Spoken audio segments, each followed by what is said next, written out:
Hi everyone, it's Allie, and I had a little bit of time today, so I thought I'd jump on a tarot tag super late, about a month. Lisa Papez's 21 tarot questions tag, just because I felt like playing with my decks a little bit, and it's a beautiful day outside. I've actually got some natural light here. Cat's in position to be mildly disruptive, maybe not majorly. We'll see. Oh, dog just came in. All right, the chaos is all starting, people. So you've probably seen this tag around. Lots of people have done it, but there's 21 questions, and you're just supposed to fire out your immediate answers, or like think of something quickly. And my desk is lousy with decks right now that I'm going to just settle down, honey. Now the dog's sniffing all around. Yeah, just lie down. It's a good girl. Um, so it's really interesting, these answers, because a lot of my favorites aren't on here, which is super interesting. I thought it was really neat that the questions generated some new answers. I'm just getting over a cold. I might have a coughing fit. That's why my voice probably sounds kind of ridiculous. So let's just get started with this tarot tag. So I will link Lisa Papez's original video down below in the description, as well as the questions. So if you want to play along, that's great. I've really been enjoying watching them as well. So question one, what is the deck they'll have to pry out of your cold, dead hands? And I thought I'd get my boring self out of the way first, my very first tarot deck, because it has sentimental value to me. Good old plaid, Rider-Waite-Smith, worn to crap. What can I say? I am basic. But if it came down to it, I thought, oh, well, that's not a very interesting way to interpret that question, maybe. But if it came right down to it and I had to save one deck, that would be the deck, because it was my first and super important to me. What is your guilty pleasure deck? What's a guilty pleasure? You were supposed to just do like an immediate answer, and this is the only one where nothing came to my mind. Not one thing came to my mind. I just am realizing that a deck that's coming up, I don't think I've pulled out yet, so I might have to do a bit of rummaging. You can see I'm doing a massive office clean, so there's a bunch of stuff there. It's a disaster in here. Anyway, guilty pleasure. If I felt guilty, it wouldn't be a pleasure, would it? I don't have an answer for that question. What's the deck you wish existed? Now, this is super interesting because while I'm a huge appreciator of art and decks, I don't have, I would say, a very visual mind. Like, my mind works in language and words. So when I try to think up new visual things that I'd like to see, I sort of draw a blank. But I did just finish Stephen King's Dark Tower series, books 1 through 7. And they, as you know, it's Stephen King, they get longer and longer.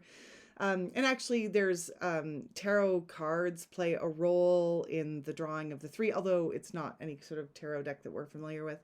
So I think that would be a cool world. I'm a little surprised there isn't one. Maybe it's something to do with the licensing. But it's a really involved and vivid world, and I think it would be very easy to come up with 78 really thoughtful cards on that theme. But you know, I can do without it. It's fine. So I found I had a hard time with that one too. But that's my answer. A deck for the Dark Tower series. And if there is one, would you comment below and point me towards it? Because I don't think there is. What deck would you give to a new reader? Now, everyone's going to say, oh, she's going to say the Smith-Waite because she's so boring and basic. So I knew that, and I picked something else. And this actually did pop to my mind right away. I think I'm a little unclear. It's the Vivid Journey Tarot. This is the box. And it's a mass market, but I'm actually not sure if it's still in print. And it's not that old. I don't know if there's a date on here. Yeah, 2017. But I'm not sure it has been reprinted, so I apologize if it hasn't. I assumed it had been.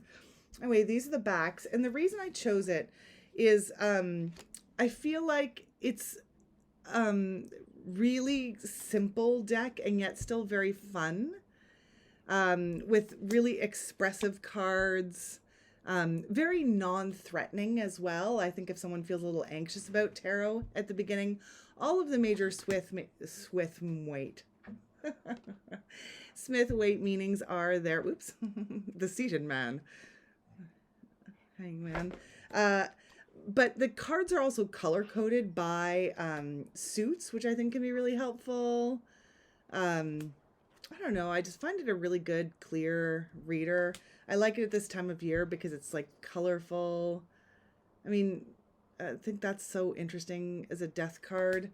So again, it doesn't hide any of the harder meanings, but they're also not really threatening, I don't think. Isn't that a sweet one? So, I don't know. Vivid Journey by Jessica Allaire. And again, if it's out of print, I apologize. I'm not sure what's going on with that deck, but it seems to be a little harder to find than I thought it would be when I started to do this video. What deck do you want to get along with, but it just never clicked? So this might be a problem of my own buying habits. I have two for this, but they are linked. They're the same deck. It's the Lily White Tarot and the Lily Black Tarot, which I saw. I don't even know. I have no idea how I got onto these decks. They are gorgeous. There's the back. I'll start with the Lily White.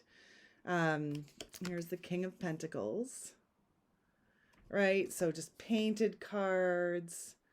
Beautiful. Just so gorgeous. Fool. Never use them. I don't know why. I never think of it.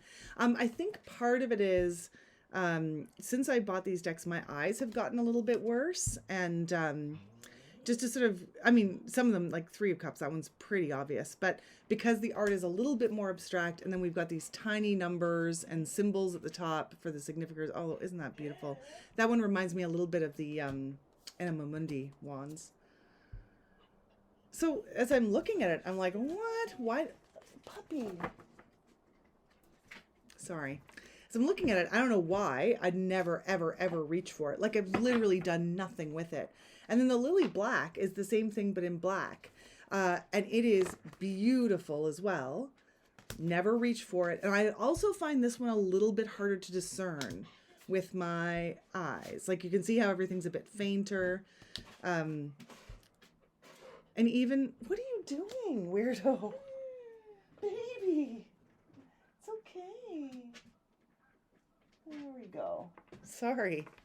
Oh, what her issue is? She just went out. Yeah, I don't know. Is anybody, and I also don't really see people talking about these decks online. I should use them. I don't know why I don't, but I just never feel moved to use them. So I probably should pass them along, although every time I look at them, I say, what's the matter with you? If I were only going to keep one, it would be the Lily White. I do find this one, the Lily Black, just harder to see. And maybe that's just part of being old, like your girl is right here. Old lady. What deck do you keep only for the art? This one was easy for me. This was one of the first decks I talked about on my channel. It's called the Elora Tarot. It was been chewed by my cat. Like I've had this for so long that cat is no longer with us. Not because she chewed my deck, but because she passed away of old age. And this is a really interesting deck because Elora is not super close to me, but it's in the general region of where I live. It's a place. And this is made all with local artists. I love that Ten of Wands card, that Hurting Cats card. Probably all the ones I talked about last are still going to be on the top. Yeah, all my faves are on the top. So it's there's a bunch of different artists' interpretations. That's one I don't particularly like. But again, so actually this is a really sad story. The artist who was going to do the Strengths card passed away over the course of the project. And so that was another piece of her work. But she didn't do it specifically for the deck. And people had varying levels of, people had varying levels of, comfort with tarot and interest in tarot who did it. So it's a really inconsistent, deck in a way. But I like looking at all the different interpretations. I like the artwork because many of it shows sort of Ontario landmarks that are, meaningful to me because I live in Ontario. So for that reason, I do keep it. And it's also a really interesting study deck, because if you don't like an interpretation of a card, I think you have to think about why you don't like that interpretation of a card. And so going through it and making decisions about yay or nay in terms of my interpretations, I find it very helpful. So Laura Tarot. What deck did you buy because everyone else did? You ready?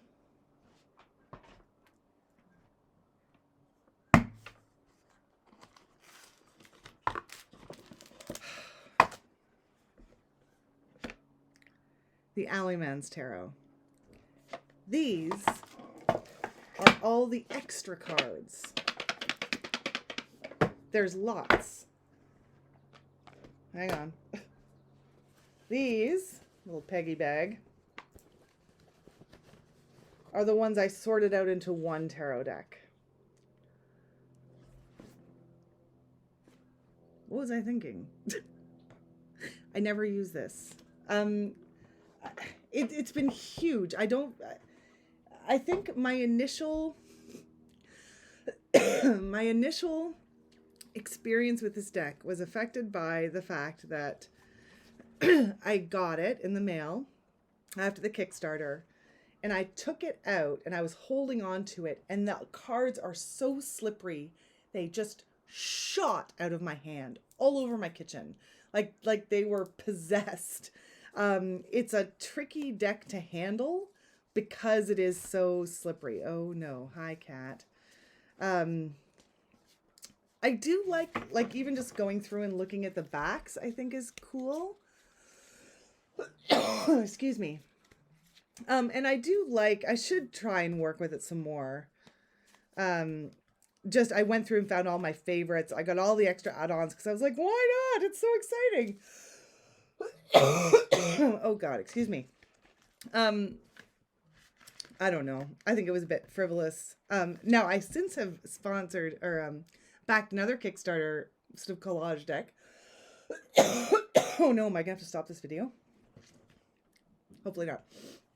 Not a collage deck, like a compiled deck, but all of the images have been made by the same artist. So they've got some thematic through lines. I think I'm gonna like it better.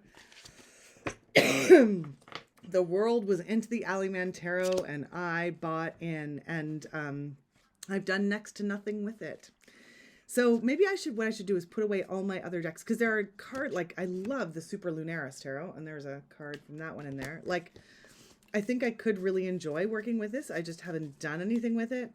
And I should put away all my faves and only leave out the Lily White and the Alleyman, and just try and blast my way through using them, or give them away, because they're just collecting dust right now and it's embarrassing. And I want to just have decks that I use. So that was a big FOMO situation. And I know people got super into it, and there's a whole lore to it that I didn't really follow. And anyway, that was my thing. Sorry about all this coughing. What deck is over your head or just baffles you? This was kind of hard, because I do use this deck. It's the Spirit Keeper's Tarot, but I just know that I'm not making the full advantage of it, because I still haven't read the book, because I have been lazy about it. So I have certainly, used this deck for sure. I think it's very beautiful. I also have the Vitruvian edition. And I know Benabel Wen was like, you got to just use it right out of the box. Don't be intimidated by it. But I'm not using it to its full advantage, and I do want to. So I think that's going to be a project for the summer, is to really get comfortable with the Spirit Keeper's Tarot. Again, this is the Revelation edition. But yeah, I feel like I'm, I feel like I'm getting 20% out of it when I could be getting 100% out of it. Okay, what deck surprised you? So for this one, I have to say I got the Antique Anatomy Tarot on a whim, because I wanted more Halloween fall decks, and that's what I saw this as. And at the time, I was like, I don't know how well it'll really read, but won't it look fun, and spooky for spooky season? It's just such a great reader. I have such good luck with this deck. It's so minimalist. I didn't think necessarily I would. I can't really explain it. I find it bang on a lot of the time, and I really, really enjoy using it. It's not just a fall deck for me. I use it all the time, all seasons of the year. Yeah, it just really surprised me. I thought it was going to be more of a novelty, I guess. And it's not a novelty at all. And it also lives in a Peggy bag. Look at that. I like the juxtaposition of the pretty pink flowers that is in the deck along with all the skeletons and knives and stuff. So I thought this flower altar, and because I take this one a lot of places, then I've got my little altar spread as well. What deck doesn't really work for you, but you keep it because it's a collectible? Oh God, I'm so nervous to say this.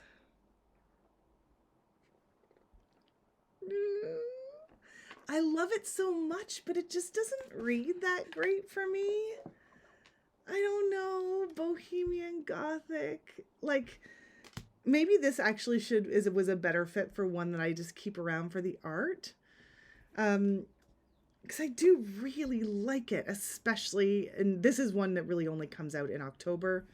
For me, it's really been relegated. Like, I'll put it away again now, and I won't look at it again probably till after the summer, unless some tarot tag makes me pull it out. It's right up my alley. I love Gothic literature. I don't know why I can't get it to click for me in the way that I want it to in terms of reading. And yet I think they're doing another edition. I've really been on I haven't bought anything in ages. Actually, that's not true. I did just back something on Kickstarter. But I mean, I think that's the first thing I bought in about 6 months. So I know that Bohemian Gothic Baba Studios was not going to make tarot decks, but I think they're making a few more and maybe another edition of this. So, I mean, it's beautiful and I love it and I recommend it. But I just it doesn't read that well for me. I don't know. I feel like it works for everybody else but me. I don't know. Does anybody feel the same way as me about the Bohemian Gothic? But I do love it. Like, I love it. Anyway. It's all truth today. It's all truth. Okay. Here's some more truth. What deck is your favorite gilded deck? I don't like gilding. I don't like it. I think it looks cheesy. Now, the Spirit Keepers Gilding I like, and I did choose a deck for this one because I think gilding can be done well, such as in the case with the Moon Baby Tarot. This is the 2nd edition. And I like gilding if it's matte, but not if it is shiny at all. I would prefer non-gilded cards every time over shiny gilding. I don't like how sharp and shiny it looks. Even if there's like gold foil on the cards themselves, I don't know. I don't like it. Meh. That's nice though. Matte gilding I can deal with. But I would never be like, oh, gilding makes or breaks it for me. Like, matte gilding is lovely. I almost never edge anything because I'm lazy and clumsy. So, whatever. That's my answer to that question. What deck do you love, but you hate the cardstock? This is another out of printer. It's like a giant behemoth. The Shakespeare Oracle. And in a way, this cardstock is very satisfying because it's so firm. But it's like, well, it's actually 2 cards. That's not fair. It's like, it's hard to shuffle because they're so big, these cards. And they remind me of beer coasters. Because it is quite thick, and I think if you were to try and bend it, it would actually crack and fold. So on the one hand, you can only overhand shuffle this because it's so massive, I think. But I don't love it. So nice deck though. I do really like it, but I love Shakespeare. So it's a very pippy deck. So you have to love Shakespeare to get anything out of that deck. What deck gives you the willies? That was an easy one for me. Another October only deck for me. It's the Zombie Tarot. And I know I did in everything I learned from on this deck. And I do agree. Like, this is a great deck. But it's so gross. I can't. Like, I'm never in the mood to pull it out really and read with it, other than deep into Halloween season, because it's fun and funny and because the guidebook is just such a riot. But it is a good deck. Like, you could read with this year round, I think. Hush. Oh, now there's my other dog. It's the one who demands to be patted all the time. Let's see how this goes. There we go. So, yeah. I know. I'm not going to pat you anymore just now because I'm doing a video. He understands anything I say. All right. How are we doing? Oh, I know. 1 second. Do I have it here? Oh, no. Oh, yes. Sorry. Forgot to pull this out before. What's your favorite deck for shadow work? Well, by George, it's the Brady Tarot. This one's actually going to make 2 appearances in this video. This deck is so raw and so good. Oh, I still love to use the guidebook with it. Oh, Rachel Pollack. So much appreciation for Rachel Pollack. Sorry, I'm having trouble with cards right now. This deck is everything beautiful about the earth and everything dark about the earth at the same time. It's just